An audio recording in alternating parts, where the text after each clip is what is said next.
Hello love, got another review. This time around we're going back down the Paulaner route. I did a video for Paulaner once, the Paulaner Munchen Oktoberfest beer a while ago. This time around I'm doing the Weissbier that they sell, you know, because why not? And just to make things as authentic as possible, I'm going to do it in a Paulaner Weissbier glass. So I'm kind of like, you know, it's just apt, in it. You know, it's like it's like climbing Mount Everest wearing a "I'm climbing Mount Everest" t-shirt, or it's like it's like going to a Kiss concert dressed as a member of Kiss.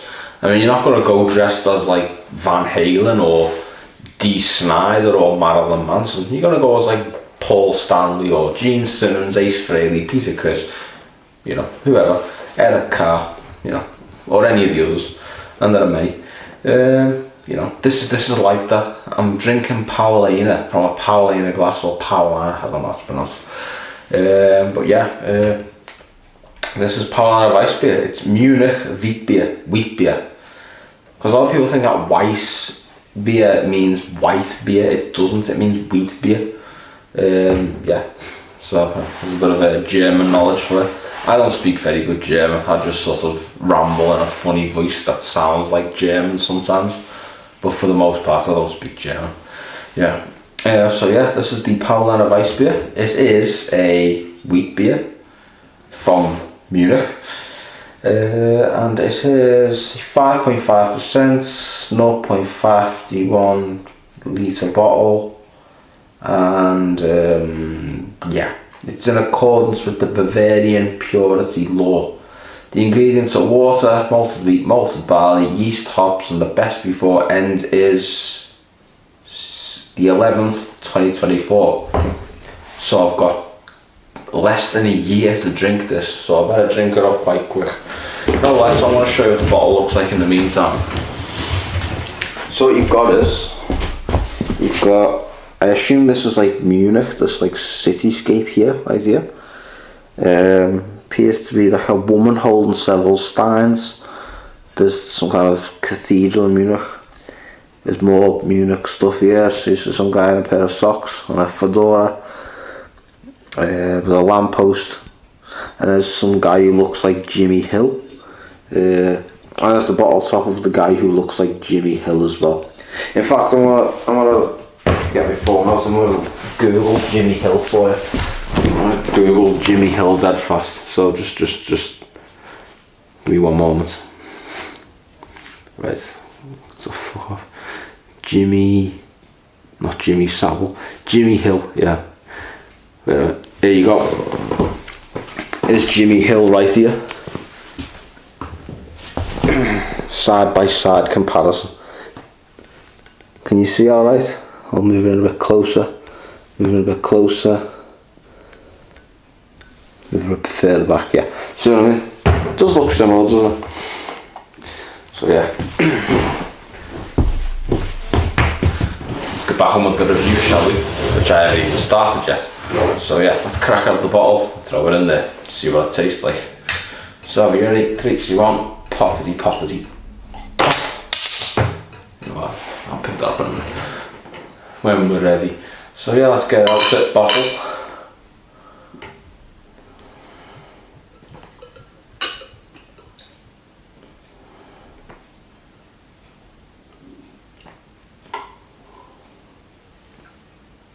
Now I expected a bigger head on this for some reason, but I just haven't got it. What I have is a completely non-transparent, lighter at the bottom, darker at the top, lots of sediment. Can't really see, I can see some carbonation at the bottom, but for the most part all I can really see is, you know, the colour gradients is sort of dark gold up here, like a nectar, like a honey. And the bottom bit is like a lighter colour. So that's that. And yes, I know what you're thinking. Yeah, oh yeah, won a fucking game, have yous? Got yourselves out the fucking relegation zone, have yous? Yeah. That's exactly why I'm wearing this Everton jersey. A 3-year-old Everton jersey.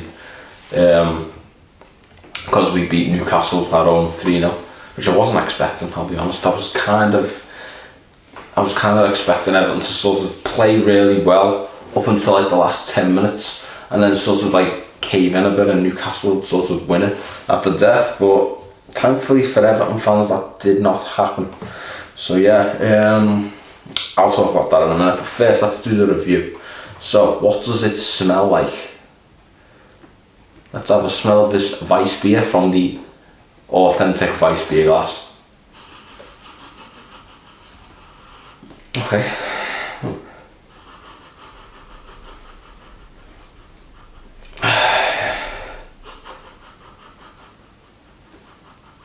I don't know about me, so I don't know about you, but it smells like putty, which is a bit of a weird smell.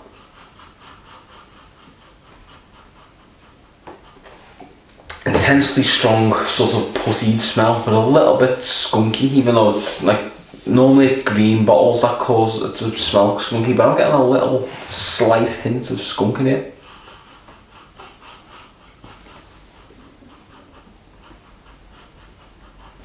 A few little bits of malt here and there, obviously. So the malted barley, the yeast, and the hops. I mean,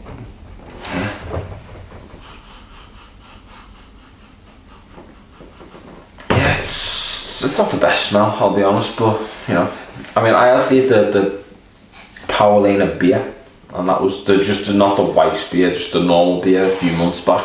In fact, maybe more than a year ago, and that was quite nice.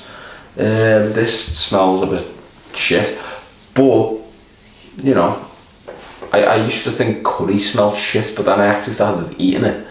I almost like developed a nice taste for it. The smell, which I had once hated, dissipated, and I now like the smell of curry. So maybe this will be the same. There's only one way to find out though. Will it be Paulaner Weissbier, or will it be Paulaner Scheissbier? Because Scheiss is German for shit. See, I'm educating everyone. This is why a lot of these videos are not just entertainment in the YouTube description bar. It's educational as well, because I teach you things, don't I? Yeah.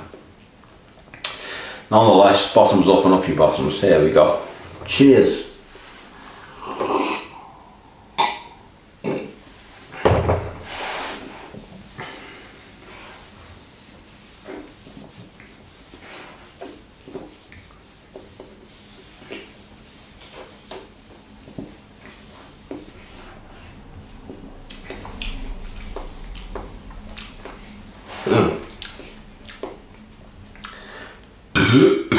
That is malty as fuck. I'm talking really malty. And I'm getting the wheaty part.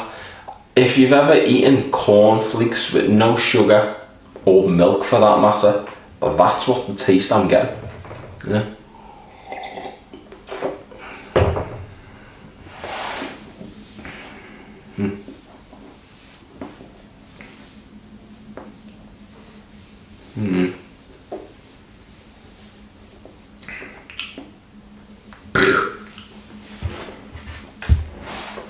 With a slightly sweet taste towards the end. Like a sort of, I've said this before, an orangey boiled sweet just towards the end. So it's quite malty, a little bit spicy in there, but not much.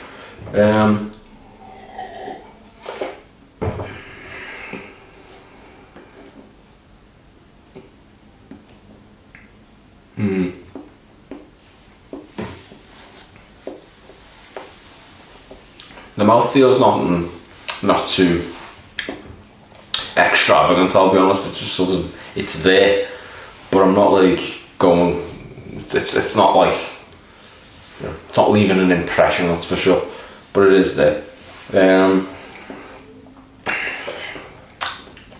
Yeah, it's not too bad, I don't know. it's you know, as wheat beers go, it's okay. I mean, I've had better wheat beers, but I've had worse. You know, I mean, I had what was it called? Hogarden, and that just reminds me of fairy liquid. You know, whereas this is offering something different. I need to burp. Just give me a minute.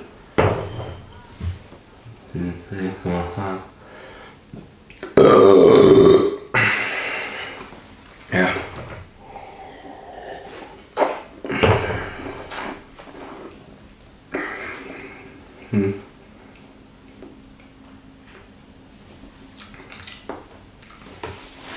Like a blood orange taste getting thrown in for some reason as well. Just getting that. There's a lot going on here. But yeah, it's not too bad. Yeah. If you want another interesting bit of education, I'll throw this in. It's made in the Paulaner Weissbier Group GmbH and Co. KGA capital A Mühlestrasse 42 81541 München, which is in Germany, or Alemania as they say in France, or Germania as they say in probably Spain, Alemania as they say in probably Italy or Portugal, Deutschland, which is probably Dutch, Tyskland, which I think is Swedish, Saxa, which sounds Finnish, makes sense, you know, because like Saxons and that, you know. And then Niemcy, which I assume is Polish, but it may be Czech or Russian, I don't know. You know, answers on a postcard, please, or just comment in the comment section, whatever you want. I don't give a fuck. Just enjoy yourself and choose life, choose an addiction, choose to wear an Everton shirt that's like 2 sizes too short now, because I bought it 3 years ago and I've filled out a lot. Muscular, obviously, filling out, you know.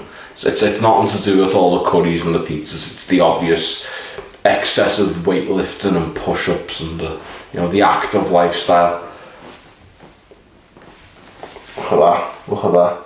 Look at that! It's fucking jelly as fuck. Yeah, don't look at that. Please don't. I don't share that with anyone. But yeah, I mean, yeah. I'll digress back to the Everton game, fucker. I said I was going to do it. I promised you, so I'll do it. And if you don't like it, I'm sorry.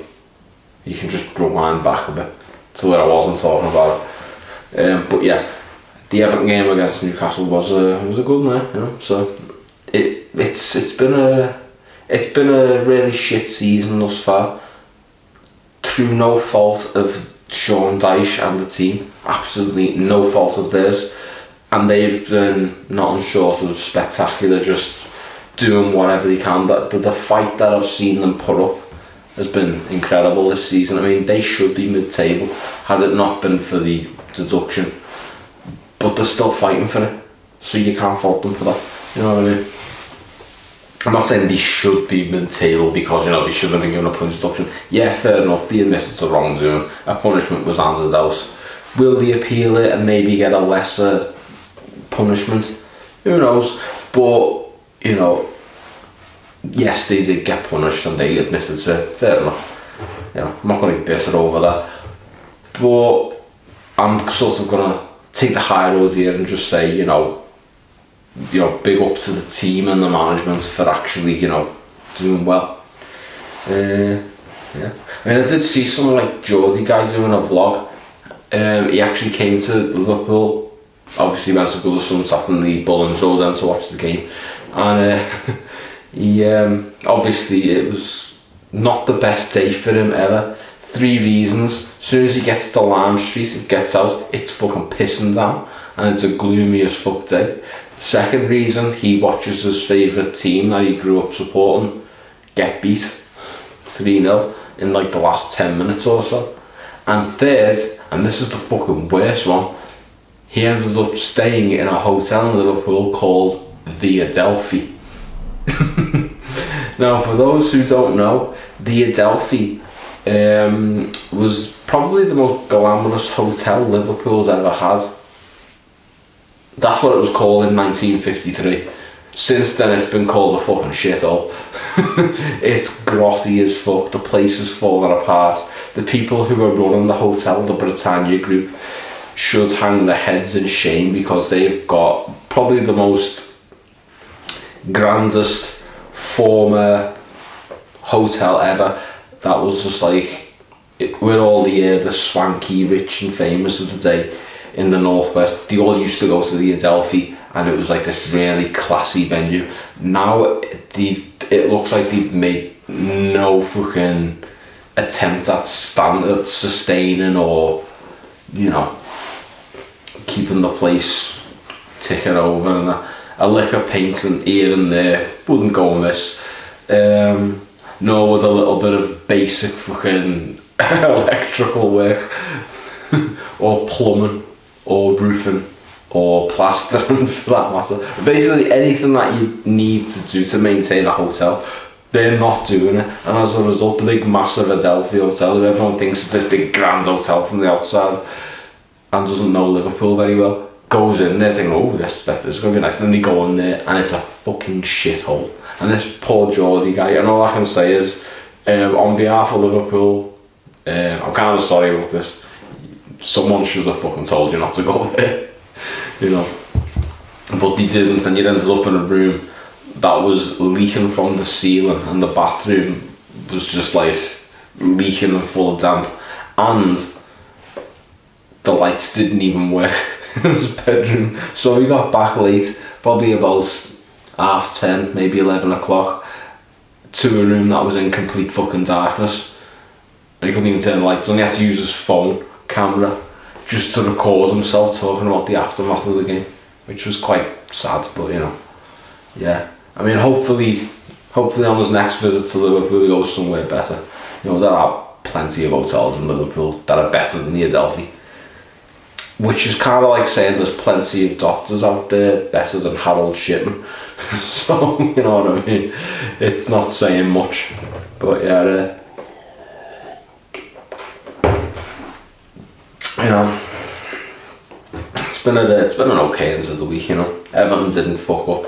Everton done alright. We're out the relegation zone. I'm having a nice review, having a nice relaxy comfy evening, and I'm doing a review that I'm enjoying, and I'm hoping that you're enjoying it as well, which I will say concludes tonight's review, because, you know, let's quit whilst we're ahead. Don't want to drag it out too far, because then it'll be big boring and mundane, you know. I'll sign out. Take care, everyone.